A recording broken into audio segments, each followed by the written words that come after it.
New York and on the new Hot 97 app.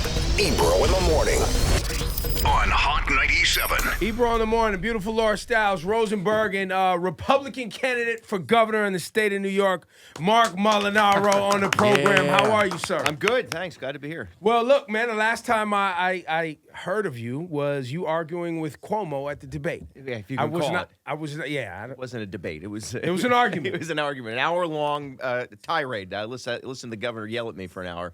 Now, he interrupted you a lot. He definitely didn't want you to let you off the mat. He's always the aggressor in a lot of his and his political posture's always been that. Tell us what you wanted to say that evening that you didn't get to say. Oh, listen, there are a lot of things. But the most important is that there are too many people in New York who have been forgotten, frankly.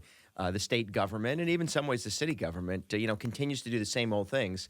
And there are people who can't afford to live here. There are farms upstate that close down. There are folks living in subsidized housing in the city and all across the state where the paint is lead, the water's tainted, and there's rats the trains everywhere. Yeah, and the trains don't run on time. So listen, I come to you today, and what I wanted to say and will continue to say to folks is, I'm just a guy who likes to get problems solved. I don't need a pat on the back. I don't need a ribbon cutting, and I don't make decisions based on party politics. I really just like to solve things.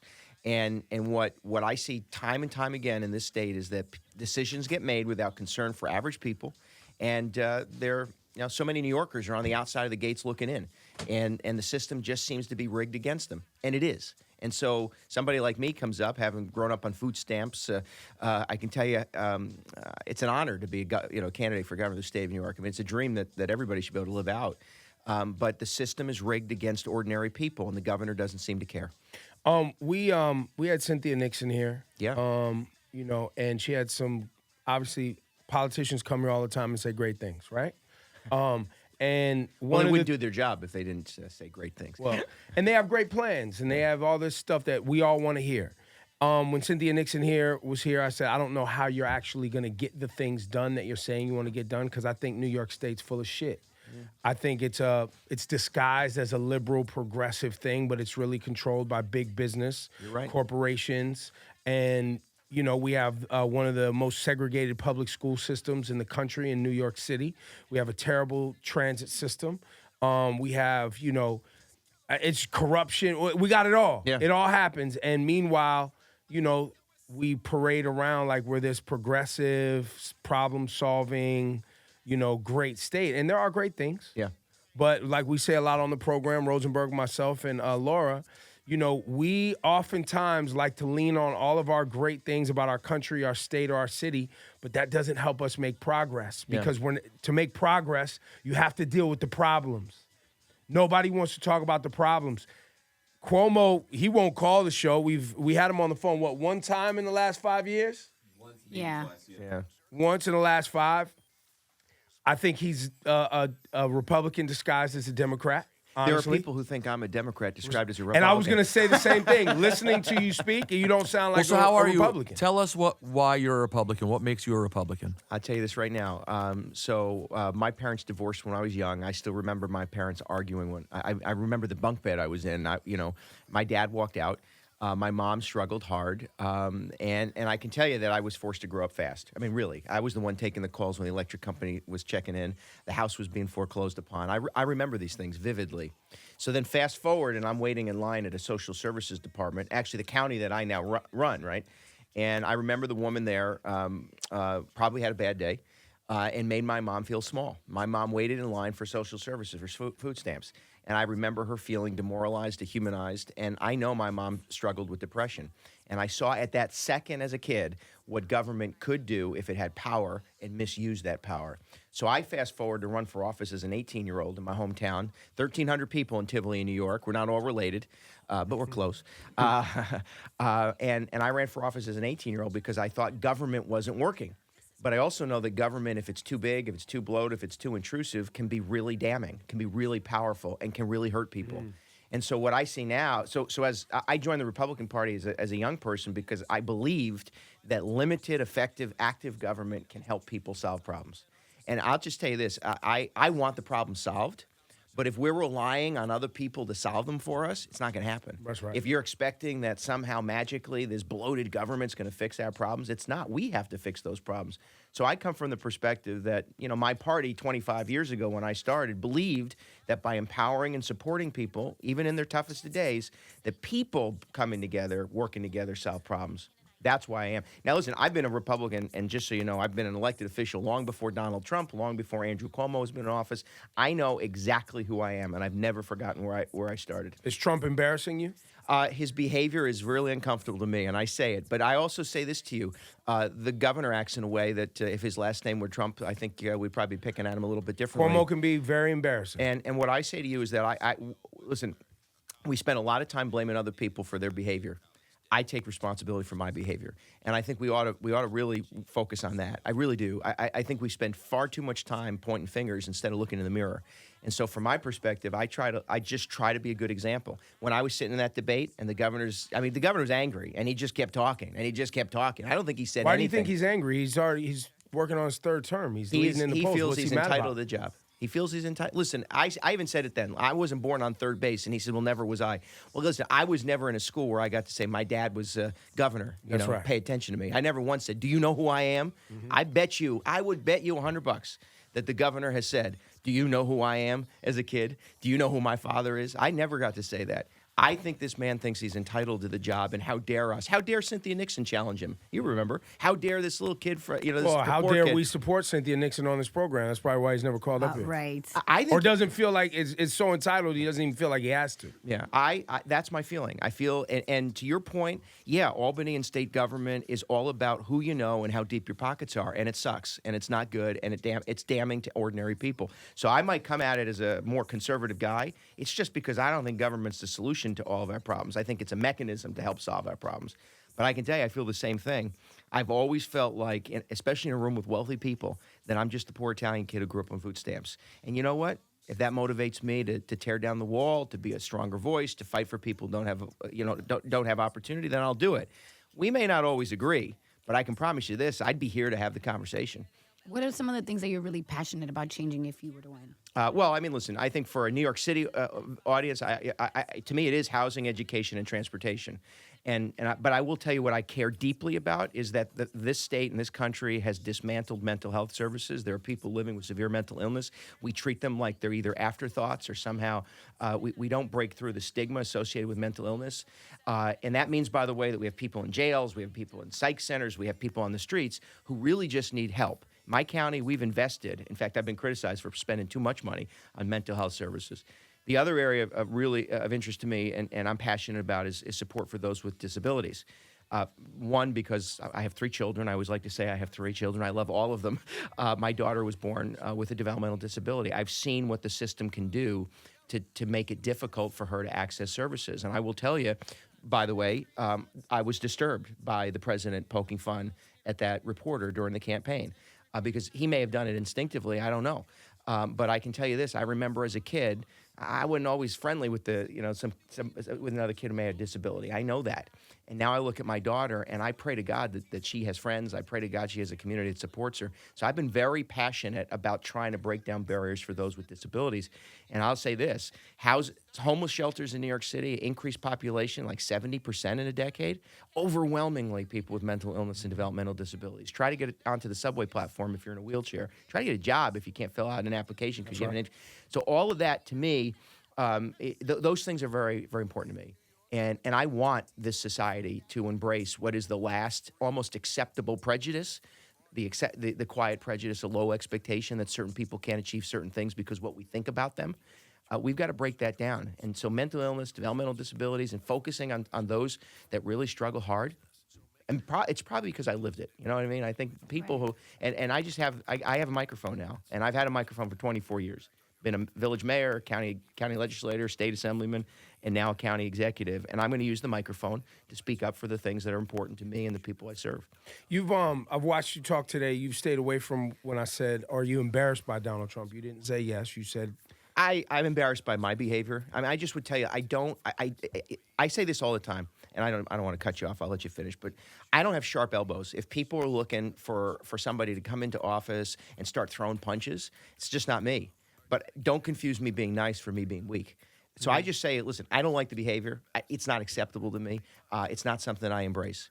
I don't like the behavior coming out of Albany. I don't like the behavior coming out of the governor. Spent 4 days, by the way, after a tragedy of horrific scale. People praying, killed because somebody thought the way to express their political belief was to shoot somebody. I mean, that's disgusting. It is tragic. It is horrific. And it is so painful. The governor was on national TV talking about being civil. Well, you should see his TV ads about me. You should see what he does behind the scenes about us. And that to me is just, it's two-faced, it's hypocritical. So my job in life, and this is what I believe in, this is what I know as I pray, this is what I say to my kids. I'm responsible for my actions. Let me be an example. And to hell with anybody else. What I was gonna finish saying Sorry. is, a lot of the issues with Trump's tone is, it's not always about policy with Trump, right? It's about tone. It's about choice of words, right? And I'm a registered independent, so I understand where many Republicans come from, but I find myself not voting for them because a lot of times they are funded by big business. They're out of touch with, local community. They don't want to address hard topics like white supremacy and racism and these things that really, really hurt people. Right. And cause for things like the synagogue shooting to take place. And there's a lot of extremist, for lack of a better term, just things that I can't align with in my conscience. That takes place on the GOP side. So, everything that you talk about, I think most civil folks agree with, right? We need to fix public schools because it's going to help regular people compete in society and get a job and create taxable income. Well, that's true too, right? So we can actually. So we conservatives get to what we want too, right? Right. Well, no, but but a lot of that emotional stuff, right? That doesn't get quelled by Republicans. It feels like it gets stoked, right? Doesn't let us get to talk about the business, right? Which is where the money comes from to actually fix the problem. Right? You say you want to cut property tax by 30%. I do.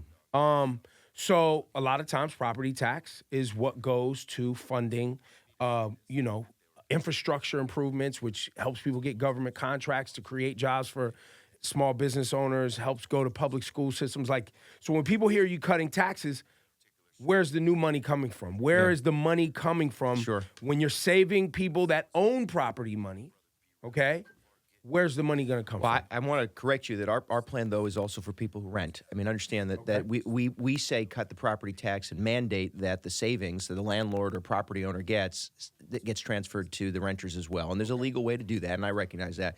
Number one, so this is where I might sound like a Republican. When people say to me, where is government going to get the money? My response is, well, where are the people going to get the money? And so I come from the perspective that already people across the state are paying too much. I mean, we're not getting what we pay for. So we can't pay the highest amount of money for student and education and we're number 20 or 30 in the country in outcomes. So my point is, I want to spend a dollar efficiently and effectively. If I take a dollar out of your pocket, you should know that I'm putting it on the ground to make a difference, and we can't prove that in New York, and that's the biggest problem. Transparency is a big issue. But transparency and outcomes. See, the governor and elected officials are more interested in announcements. Come to a neighborhood, say, I announced something. I mean, look, they came to NYCHA, they did a ribbon cutting, they stood it there, and they said, everything's going to be great. Oh, they love a dog and pony show. I hate dog and pony shows. I hate them. No, because it doesn't help anybody. Right. I'd rather know the outcome. So what I say to people is, what's the goal? The goal is to improve schools. How much does it cost to do that? And then whatever we don't need, we give back to taxpayers. But to the point of property taxes, if only it were true that we were giving money to government and it was actually being spent on the things you just mentioned. It's not. It goes into the pockets of people who don't care. And that's the biggest problem. In New York, we force more state spending onto local governments. So you and I, if you pay property taxes, you're not paying for your street. You're mostly paying for a program that goes to Albany. And Albany can't prove whether or not to spend the money right. So my goal is to do two things. To say taxpayers can't afford anymore. We can't. You can't afford another tax, another fare, another toll because we're already stretched too thin. So I want to lower that cost on taxpayers and then say to government, do better. I mean, I want us to have the most effective Medicaid and social service system in the country. I want us to have the best transit system in the world. I just don't happen to think that spending more money is the way to get the best outcome. It's actually to say to people, stop pocketing it, stop wasting it, stop hold themselves accountable. Holding them accountable. unions, holding contractors, everybody. holding everyone accountable for their price gouging that they do on a Yes. lot of the invoices that come to the state. Yeah, we had a whole project in New York where the governor attempted to, the one time he claimed ownership of the transit system and said, we're going to have a state of emergency, right? And then the MTA hired hundreds of people. The New York Times did the story. I mean, the New York Times isn't necessarily leaning too far to the right. New York Times said hundreds of employees, nobody knows what the hell they're doing. Well, listen, again, I don't have a problem going to taxpayers and say I need another dollar in order to do this. But if I can't prove I'm spending it, you shouldn't give it to me. I mean, I wouldn't give a friend a dollar unless I knew what it was going for. Mm-hmm. Why would I take it from you? So yes, and by the way, and the reason that I want to address it is because it's stealing from people. It is. It's legalized money laundering. Take it out of your pocket, give it to somebody that's close to me, probably making a campaign contribution, and that's not right. And I'm being reminded, but I also want to say, and I do take it seriously. I want to ban the pay to play. I'm not a big. You look at the amount of money we've raised. There's no major corporations cutting me checks. We've gotten hundreds of contributions from thousands of people across the state of New York. I'm up against a governor who has sold access to state government in exchange for political contributions. I want to end it. A lot of corruption took place. His friends went to jail. The whole thing. And I'm not trying to. This is not just a happy story. I want to end it. So if you do business with the state of New York, you cannot cut a check to a politician. Period. Wow. And that's it. And that's me. I mean, if I'm an incumbent, right? If I'm the governor, I should benefit from that. Is the way people. That's a bold statement. We'll do it. We'll do it because it's stealing from people. It keeps my mom waiting online for services. It keeps kids outside of school buildings that are falling apart. It's what's stealing from people, and why we don't get it, why we don't understand. It's probably because something like you said just before, which is, politicians, they all come here. They say that I get it. Politicians have lied, but then again, we also lie to ourselves. We also think that by voting party, it's going to give us the right outcome. By this, if they tell us what we want to hear, we listen to the negative. People vote for things that make them feel good about themselves, man. You're talking about business, right? You're expecting that everyone's going to walk into that, polling place and vote based on business, right? And while that expectation is great, people look to leadership to lead, right? And they're expecting that when they vote, the people are going to. We live in the great old U.S. of A. where people get held accountable for their actions. But be honest with you, that's bullshit. They don't get held accountable for their actions. That's why we have corruption in government. That's why we have a president who gets up and can say whatever looseness he wants, and so far hasn't been held accountable for his lies, right? Or how he's barely in office, right? And I think that's what, look, the GOP, you guys get hammered because you don't distance yourself. It's kind of like when we talk about police brutality here, okay? Mm-hmm. We don't have a problem with cops. We have a problem with bad cops. But we have a problem with good cops that won't point out the bad cops because you're paid by taxpayers to protect and serve. And so when you got a guy on your team that's disrespecting our expectation of you and nobody's going to say anything, you're all held accountable now. Now we don't like any of you because if you're not willing to say, yo, that guy murdered somebody on tape, it's a problem. How can we trust any of you? So we go with the people who say the nicest things that feel the best. Because we can't really trust that any of you guys are going to come through. So we go with the nice guys. I mean, at least liberals do, progressives do. Well, I'm a nice guy. You seem like a great guy. But I like listen, I like accountability. I'm a very literal person. I like accountability. I do. I do. So if somebody does something wrong, they need to be fired. And then we need to protect the people who do something right. I think that we do have a government of our own making. And what you just described is somewhat true. Voters aren't engaged as much as they should be. We're not as discerning as we should be. And then when good people come forward, unless they're the right party or they have enough money to sell themselves on TV, we don't give them a chance. So I guess, I would say to you without being terribly corny, I came here today and I've been traveling the state of New York saying, just give me a chance. Because I have never let the people I serve down, ever. I've made bad decisions. I acknowledge them, move on, fix them. But I will tell you, I am just as disgusted. I might be right of center, but I'm just as disgusted by a government that doesn't pay attention to people who need help. And I'm just as disgusted by elected officials who take advantage. You voted for Donald Trump? I did not. I did Who'd you not. vote for? I wrote in Chris Gibson. Chris was my congressman retiring. I've said this before. I'll say it out loud. I said it just a few minutes ago. When the president poked fun at that reporter with a disability, was when I just decided I couldn't come home and tell my daughter that I had voted for him. And by the way, if given the opportunity, I'd ask him to apologize. If he apologized to me for that, I'd feel better about it. You feel like he needs to apologize to Mexicans? Well, listen, I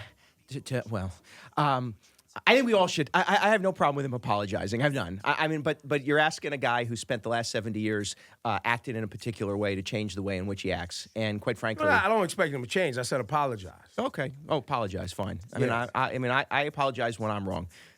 How do you feel he handled the Charlottesville situation? Poorly. And if you look me up, I said it then. My family's from my in-laws are from Richmond, Virginia.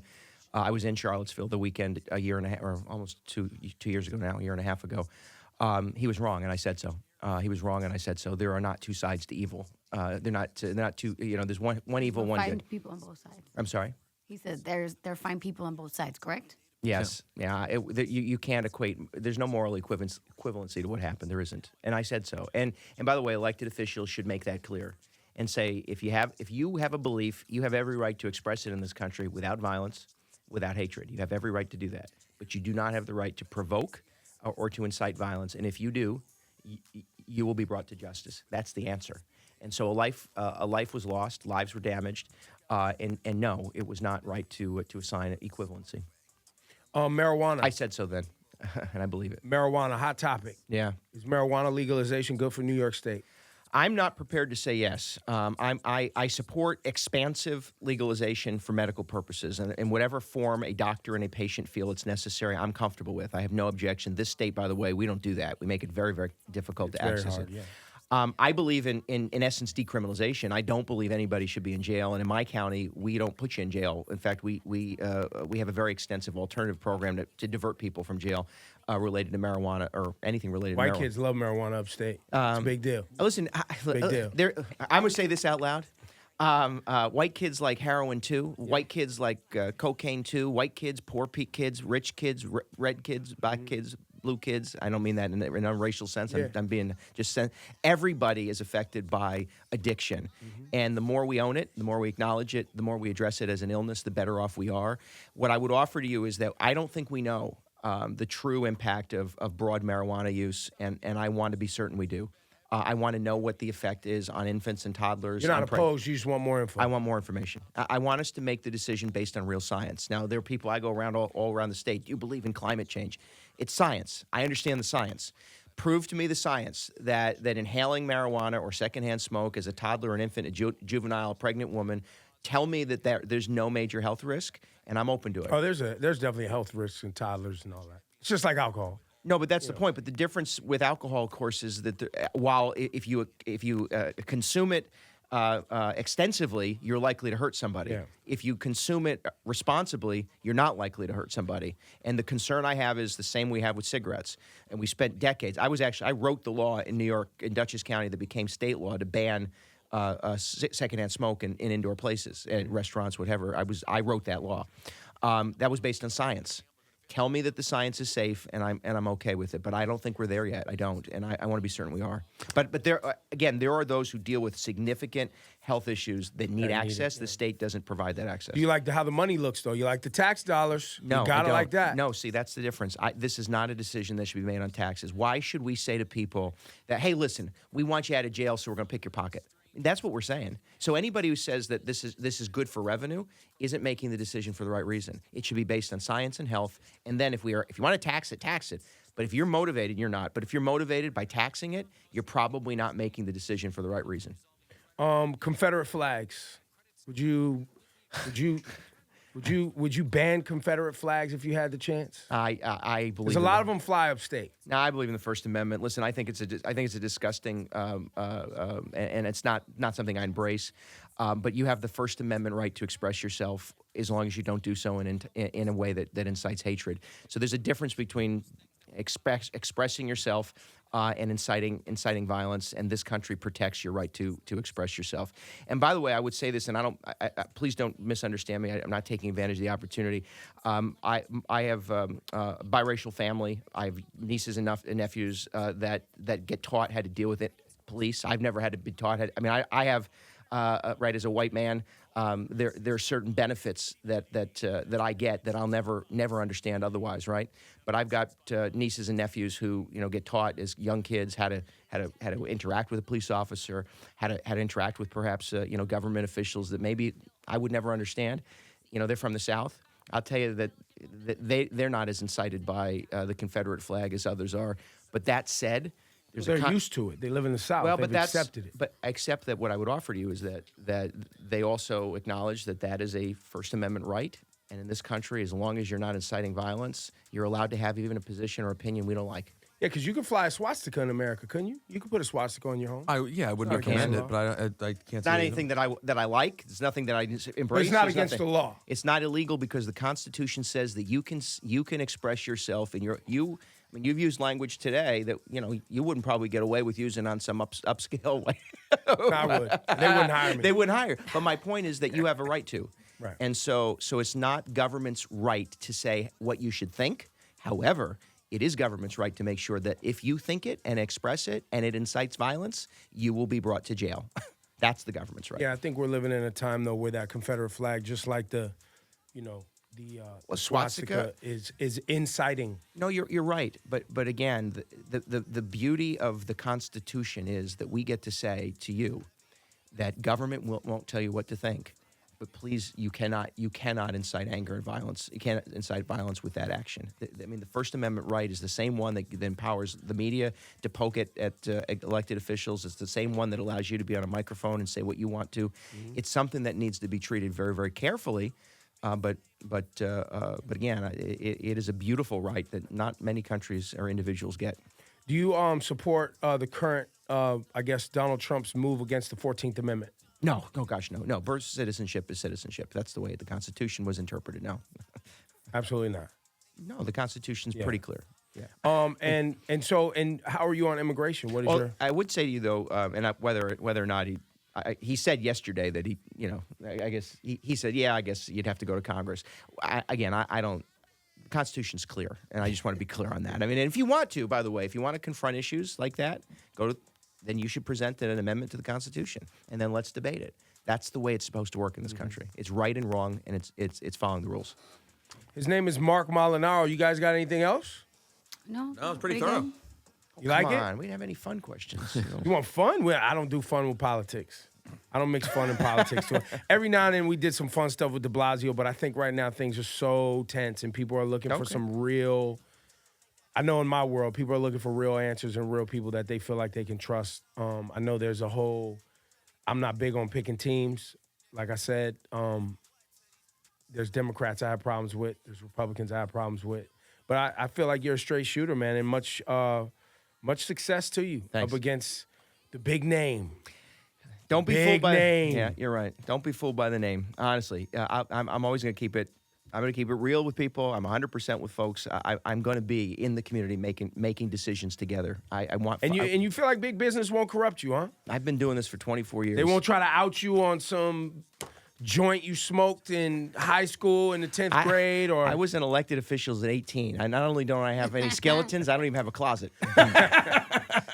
Working for the government that long, you probably don't have a closet. I've been working for the people that long. Well, working for the people that long, you don't have a closet. Marc Molinaro. Thank you, man. Thank you, Republican candidate for the state of New York. Thanks for your time, man. Thank you. Appreciate you. Thank you. Appreciate it too. Thanks.